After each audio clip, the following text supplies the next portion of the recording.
নোবেলজয়ী professor doctor ইউনূসকে অন্তর্বর্তী সরকারের প্রধান করার প্রস্তাব দিলেন বৈষম্য বিরোধী ছাত্র আন্দোলনের সমন্বয়করা। প্রিয় মুক্তিকামী ছাত্র জনতা, আমরা দেখতে পাচ্ছি যে আমাদের এই অভ্যুত্থান এবং বিপ্লবের পরেই দেশে অরাজকতা, নাশকতা করছে ফ্যাসিস্ট এবং তাদের দোসররা। আমরা দেখতে পাচ্ছি যে বিভিন্ন জায়গায় এখন গোলাগুলি চলছে, মন্দিরে হামলা হচ্ছে এবং নাশকতা ও লুটপাট করছে। আমরা মনে করি আমাদের যে ছাত্র নাগরিকদের অভ্যুত্থান তাকে নস্যাৎ করার জন্যই পরিকল্পিতভাবে এই ধরনের ঘটনা ঘটানো হচ্ছে। আমরা মুক্তিকামী ছাত্র জনতাকে সজাগ এবং সতর্ক থাকতে আহ্বান জানাচ্ছি এবং আমাদের যে অন্তর্বর্তীকালীন সরকার, আমরা সেই সরকারের যে প্রস্তাবনা 24 ঘন্টার সময় নিয়েছিলাম, জরুরি পরিস্থিতি মোতাবেক আমরা এখনই তার একটি রূপরেখা ঘোষণা করছি।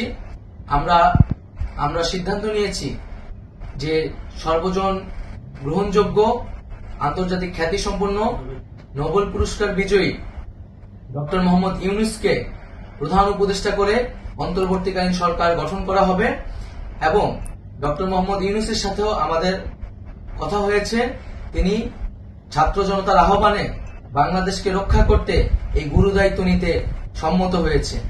আমরা সকালের মধ্যেই আমরা এই সরকার গঠনের প্রক্রিয়া দেখতে চাই।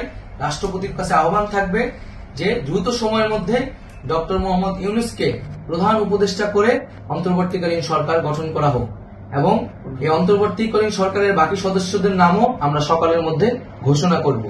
প্রিয় বন্ধুগণ, দেশে যে অরাজকতা চলছে, মানুষের জীবনের নিরাপত্তাহীনতা চলছে, সেজন্য আমরা রাষ্ট্রপতির কাছে আহ্বান জানাচ্ছি দেশে আইন শৃঙ্খলা পরিবেশ ফিরিয়ে আনার জন্য দ্রুত সময়ের মধ্যে কার্যকর ব্যবস্থা নিতে হবে এবং আইন শৃঙ্খলা বাহিনীকে সহযোগিতা করার জন্য মুক্তিকামী ছাত্র জনতাও রাজপথে থাকবে এবং অন্তর্বর্তীকালীন সরকার গঠন না হওয়া পর্যন্ত মুক্তিকামী ছাত্র জনতাকে রাজপথে থেকে তাদের যে অভ্যুত্থান, সেই অভ্যুত্থানকে রক্ষা করতে হবে।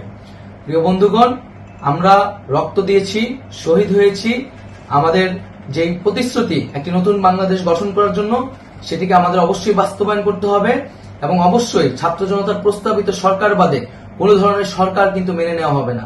আমরা বলেছি কোন ধরনের সেনা শাসিত সরকার অথবা সেনা সমর্থিত সরকার অথবা এই ফ্যাসিস্টদের দোসরদের কোন বি টিম সরকার কিন্তু আমরা মেনে নিব না। কোন গণবিরোধী সরকারকে মেনে নেওয়া হবে না।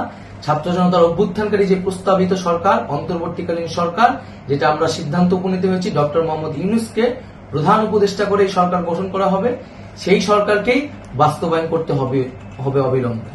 আগামীকাল সকাল থেকে সকলকে আহ্বান জানাচ্ছি রাজপথে থাকার জন্য এবং আমাদের যেই সাম্প্রদায়িক সম্প্রীতি এবং রাষ্ট্রীয় সম্পদ রক্ষা কমিটির ঘোষণা হয়েছে বৈষম্য বিরোধী ছাত্র আন্দোলনের নেতৃত্বে, সকল পাড়ায় পাড়ায়, এলাকায় এলাকায় সেই কমিটি পাহারায় থাকবে। আমাদের সংখ্যালঘু কমিউনিটিকে আমাদের রক্ষা করতে হবে, রাষ্ট্রীয় সম্পদ এবং এই দেশকে রক্ষা করতে হবে আমাদের।